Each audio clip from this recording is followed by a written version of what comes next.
Thank you so much for respecting the time. I will call Suman Bhandary, please, for the presentation.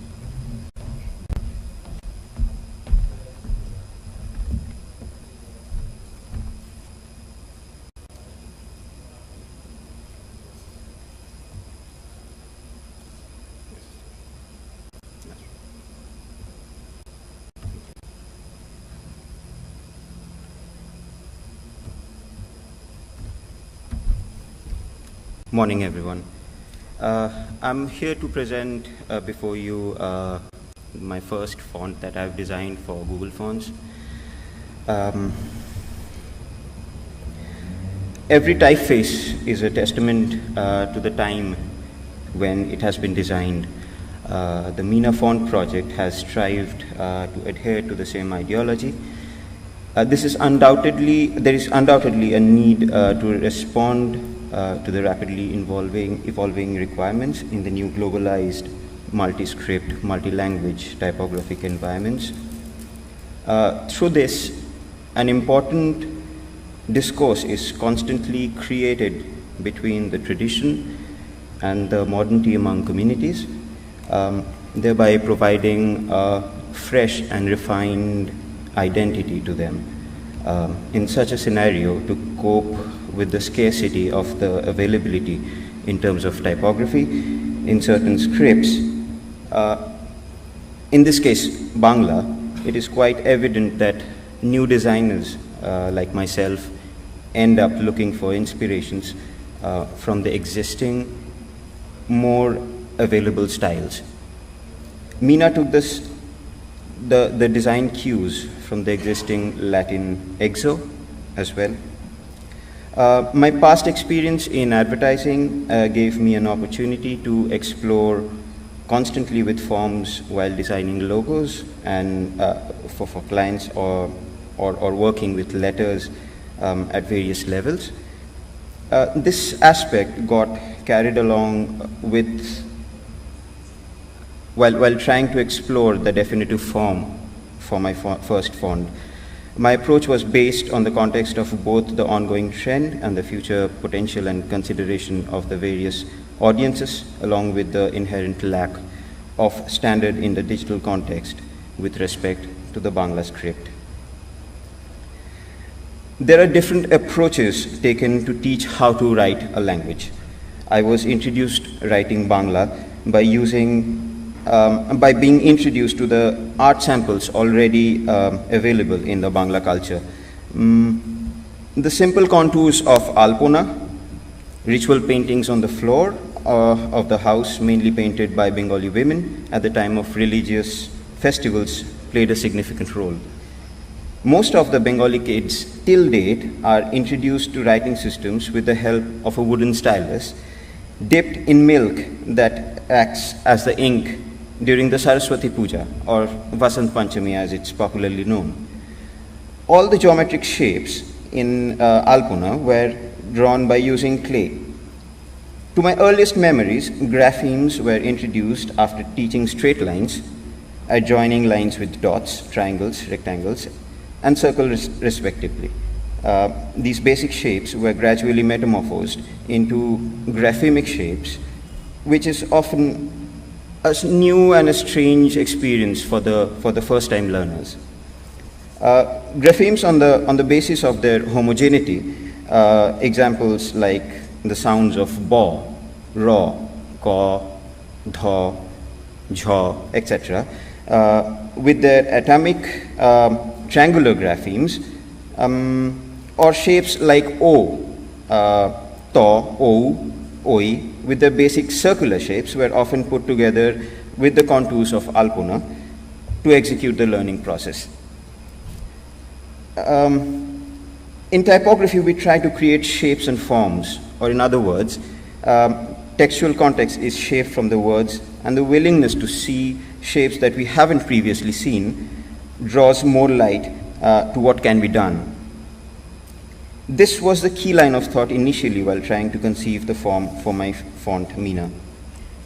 The different character forms which usually we see in Bangla are mostly varied on the grounds of modulation of the strokes and the nature of the curves. most of the letter forms adhere to the styles where the features like the knots, buds, circular lobes, or the bowl, and the gentle curves on the diagonal strokes of the delta in certain characters. These are some of the key aspects that has helped me construct the overall style of the font. The initial drawing started with trying out a very square form with sharp rounded corners and straight strokes, the rounded knots being replaced with square ones, and the buds were slightly tapered with slightly tapered angular spurs. The ascender tails in some of the letters like Rosho and Dirgho, O and O, got straighter forms as well. The initial drawings of some of the letters like Do, Jo and A also had tapered and sliced terminals of the vertical strokes. However, on further development of the basic letter forms, it became the need to stick to certain aspects of the known anatomy and incorporate them in an improvised manner. This led to the exclusion of the knots and the spurs from the structure, and it gave it to a more neo-humanist form. The curves became more gentle, losing their sharpness and getting flat endings where they terminate into angular shears. The form achieved a more characteristic open apertures. Having worked on some of the basic forms for the vowel and the consonants, incorporating the same characteristics in some of the letters became quite a challenge. The letters like Po, Tho, and Bho are a few examples. Bangla has a rich cursive base, and by nature, the style of writing have had modulated strokes. The characteristics of the letters completely depend on the author's handwriting. The complex and cursive nature not only makes the characters difficult to construct as digital outlines, but also makes them less identifiable without a context. MINA, having the neo-humanist style of construction, have had less modulation in the strokes. The weight mostly increases on the outer lines along the curves and gradually straightens as they approach the terminals. With sharp corners, squared curves, and straight strokes in lieu of slow curves, the terminals are slightly angled like the Latin form of its exo. Well, the group of conjuncts are probably the most critical and debatable aspects of the Bangla script. This makes writing in Bangla quite difficult, but the overall not only does it make writing in Bangla difficult, but the overall practice of the language as well. And to transform these characters into type becomes quite a unique challenge. The varied cursive nature not only makes characters difficult to construct as digital outlines, but also makes them less identifiable, again, with respect to the context. There are examples of conjuncts where the letter form doesn't adhere to the inherent letter forms that builds them. So here is Kyoe Moe, which comprises of Ko and Sho and Mo. And that transforms into Kyoe Moe, which is completely a transformed character on its own. According to Professor Devobroto Bandopadhyay, a renowned linguist from the Indian Statistical Institute in Calcutta, who have been quite instrumental in letting me know the nuances about Bangla script, explains these as opaque characters of the script, and it further creates ambiguity among the learners of the language, irrespective of the age. He further explains that the different interpretations of such complex forms by different users creates further confusion, mostly among the young learners. During his involvement in the Education for All in India program, or the Sarva Siksha Abhiyan, on behalf of the Indian Statistical Institute, Calcutta, during the early 90s, he and his team observed that in spellings like Panchayat, where there is the use of conjunct Yoe and Cho, most of the students had immense difficulties in writing the complex structures. It became more difficult for them as there are different representations of the same complex letter forms, where the delta in the letter form can be written on either side of the vertical stem. Hence, the teachers were directed to mark the students correct who would spell the word in a more transparent manner by writing the inherent letters of the words even without using the complex conjuncts. I wish I had the privilege of having some of the teachers like them. My Bengali score would have gone higher much.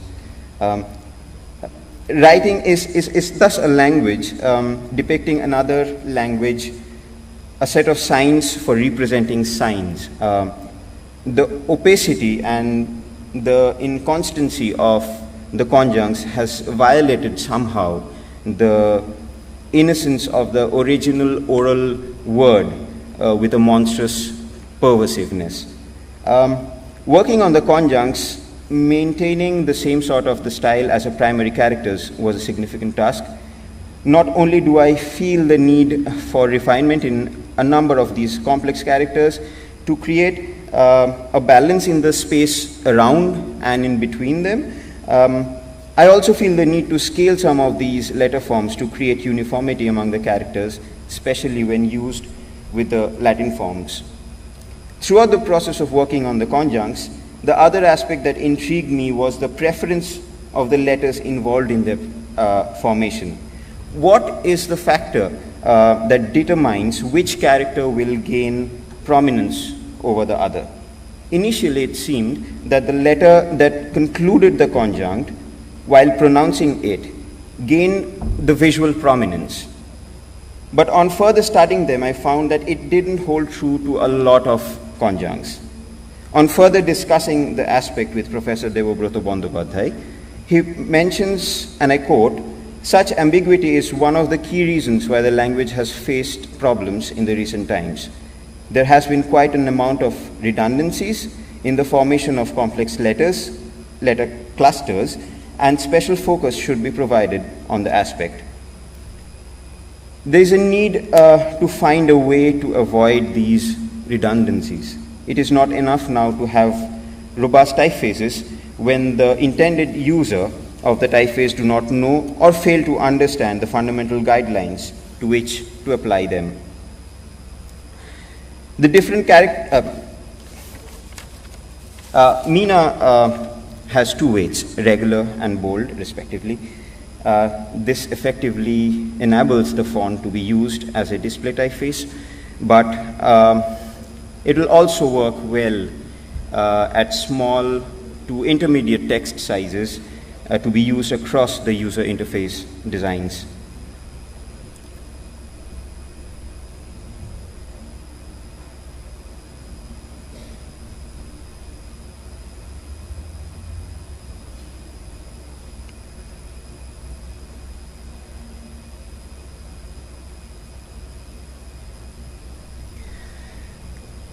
Typeface design is a social form of designing, and this inspires me. I have always longed to see a Bangla font devoid of its characteristic features vis-a-vis the rounding of the terminals or knots and contrasting bolds.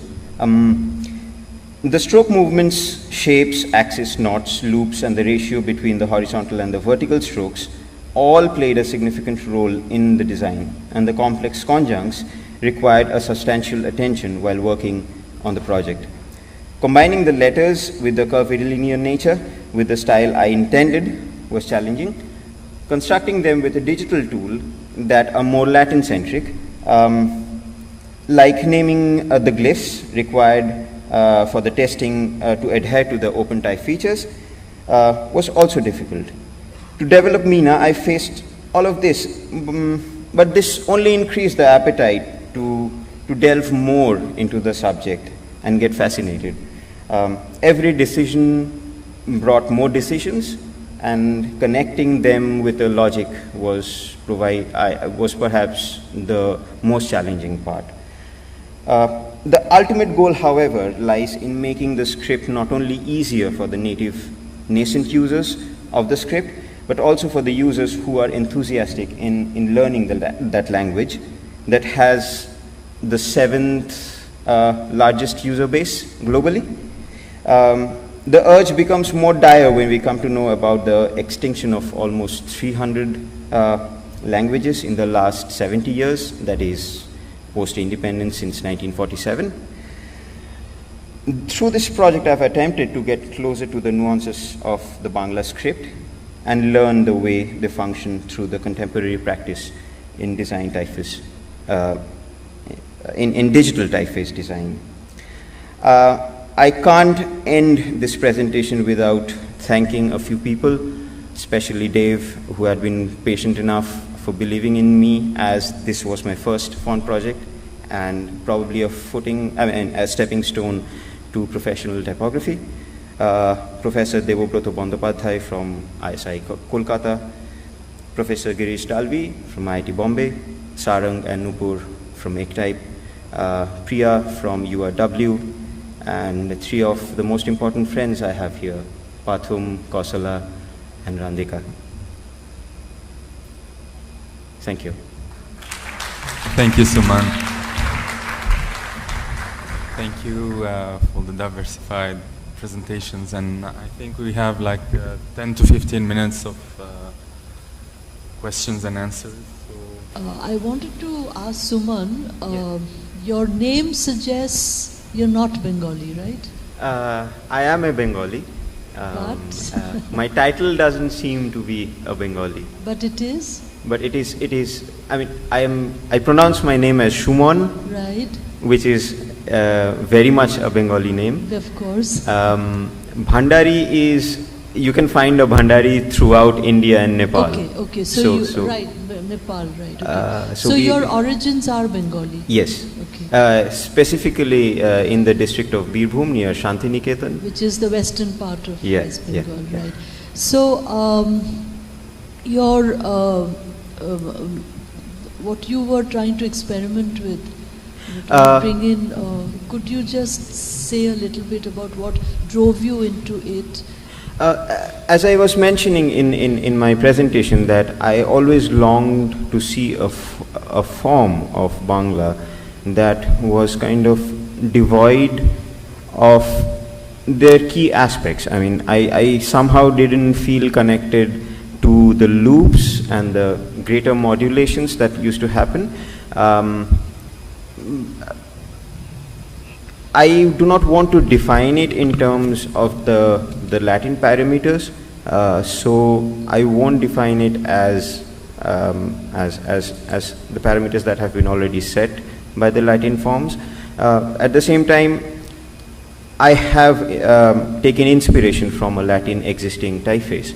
So my form reflects mostly the forms that urban people are targeting to see. I have done a very small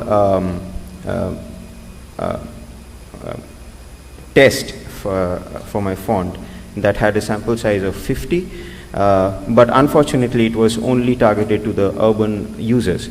And they had a greater receptiveness towards the font. Now the next survey that I'm going to make has a greater sample size, and is more targeted towards the rural areas of Bengal, both the native users and the non-native users who know how to read the language. That will perhaps help me know whether this form that I have tried to make is acceptable to them, because they have a biasness towards seeing a particular form of Bangla, which my form doesn't reflect. So I speak as a person who's Bengali, but who grew up outside of Bengal almost for her entire life, roaming around the country to all kinds of remote places on account of her father's job. Which benefited me greatly, but it also, and of course, you know, I was, rightly so, my mother sort of forced me into trying to read, speak and write Bengali. Now Bengali is a language which is it's quite easy to speak, and it's called the French of the East, and people pick it up very easily, and once they do, they're proud to speak Bangla. Right.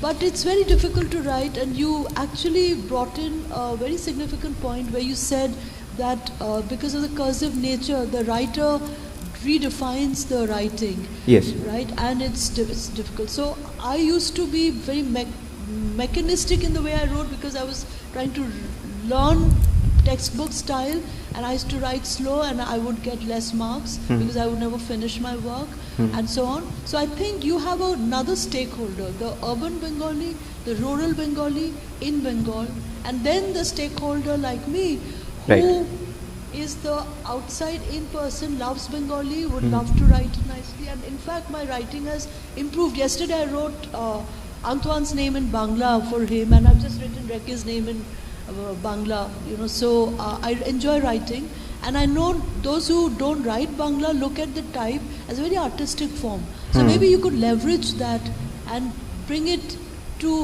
for a non-Bengali audience, a way of writing Bangla that would make it palatable and nice. I would just like to add you a point that my sample size that was targeted for the initial testings were almost 100% migrants from Bengal. So I'm based in New Delhi right now, so I had no other choice but to go with my sample size, which have migrated themselves from Bengal, like yourself. Probashi Bangla. Probashi Bangali. So that in a way kind of is not a sample size that I'm looking forward to.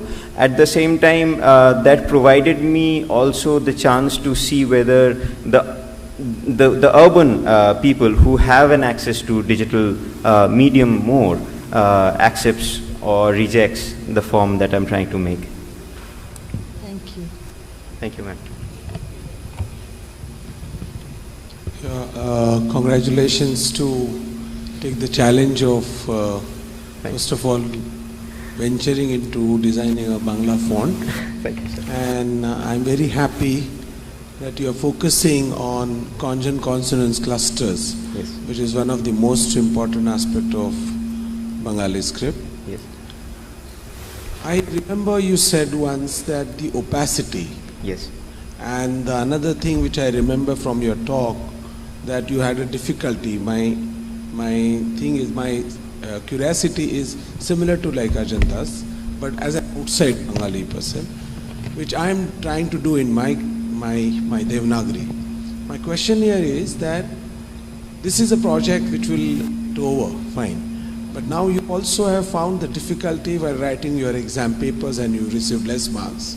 And now after designing the font, you understood the opacity which exists because of the font.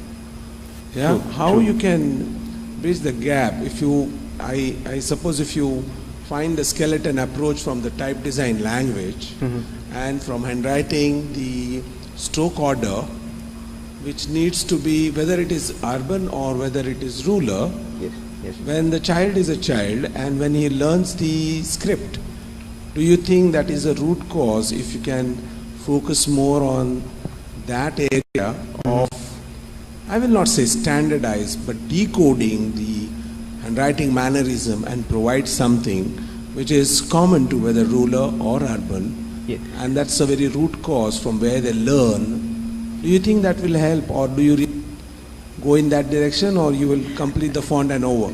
Sir, thank you for your question. It's a very tricky scenario at this point of time for the upcoming users of the language, which is why I mentioned an experience shared by Dr. Devobroto Bandyopadhyay, who actually is helping me out in a lot of ways.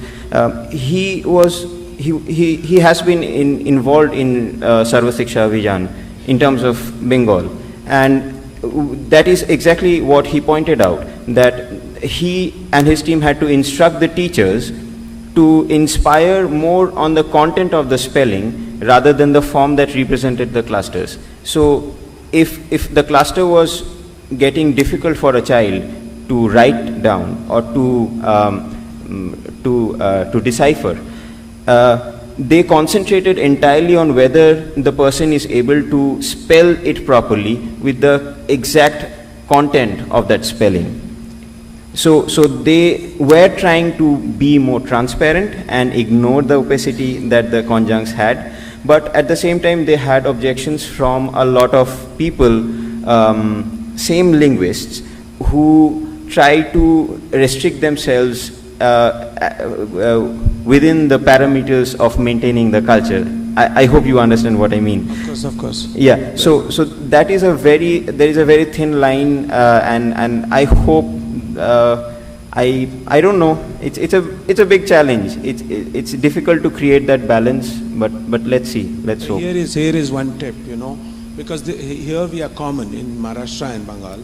The textbooks which are designed by the board are linguist centric. Yes. Yeah, I'm very clear about it. So the person like you, a designer or a type designer, should intervene the process and tell them that handwriting acquisition is totally different phenomena than the reading acquisition. And someone make an intervention like that, and I'm sure what you are saying a point there in that group will definitely make a logical sense, and they have to accept it. Yeah. Just on a lighter note, I would like to, as a designer, I would like to have these conjuncts because it's fun designing them. But yes, that is I wouldn't say it's a problem, but it's a situation. It's not a problem. It's not a problem. Definitely, it was there. It was there anyway. It was not a problem. Yeah. It is a problem what we have created for a period of time, which we have to remove off now, because the technology is supporting us now. Right.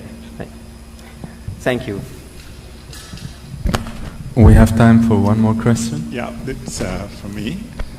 I enjoyed your talk on the Bengali script. I had the privilege of doing 2 Bengali scripts myself, though Bangla is not my mother tongue, but I enjoy the form of the letters. It's one of the scripts that I really like a lot. The question, I've got 2 questions. Number 1, you talked about the acceptance of the design by the urban folks versus the rural folks. But there's also another huge community that uses Bangla script. That's in Bangladesh. Right. Are there any variations in the way they write, particularly the conjuncts? And I agree. I mean, conjuncts are beautiful to work on, though they are complex in the engineering point of view. But when I'm in Bangladesh talking to people, there are, particularly editors of newspapers, they try to avoid words that contain conjuncts, and they look for words that are simpler in form, not just sound. So do you see any variations in the way the script is used or written between the 2 regions? Bangladesh and Bengal. There are very distinct differences in terms of dialects. So even if they use the same script, if you hear the dialects in Sylhet, for example, and you compare it to the way we speak in Bengal, you won't decipher a single word. So even if they're using the same script there, the entire use of the language there is completely different. Perhaps that's the reason why they have stopped using the conjuncts, because it doesn't help the way they speak. But this is my assumption or presumption. I'm not too involved in the way it is interpreted in Bangladesh right now. I'm more concentrating on the way it is used within our national boundaries. Right. But yes, that is a very interesting point. I would like to get involved at some point. The second question is, may not be directly typography related. Probably this is something to do with the boards or the government bodies that regulates the script. I think most of India, the states that use the Devanagari script are moving towards half forms, right? And doing away with conjuncts as much as possible. I understand Nepal has done away with conjuncts and totally replaced them with half forms. I see half forms in some of the Bengali fonts that I've looked at. And even some of the conjuncts that we do in Bengali, employs half forms to some extent, though they are sticking to one another. What is that direction? Are there any thoughts by any bodies to use those half? Because some of the half forms are very nice. And I think they make a lot of sense, makes it a lot easier for non-Bengali speaking people to read the script. Right. So I need developments in that space. Sorry? If we don't retain the conjuncts, we are anglicising it. Yes, I wouldn't say we are anglicizing it, but again we're making it something else. Yeah, but again, if he's trying to use the half forms there, that would in a way make those a bit more transparent for the people whom he's trying to target. It's a very tricky situation. I mean, it might be accepted by people, it might not be accepted by people, but we'll have to go on trying.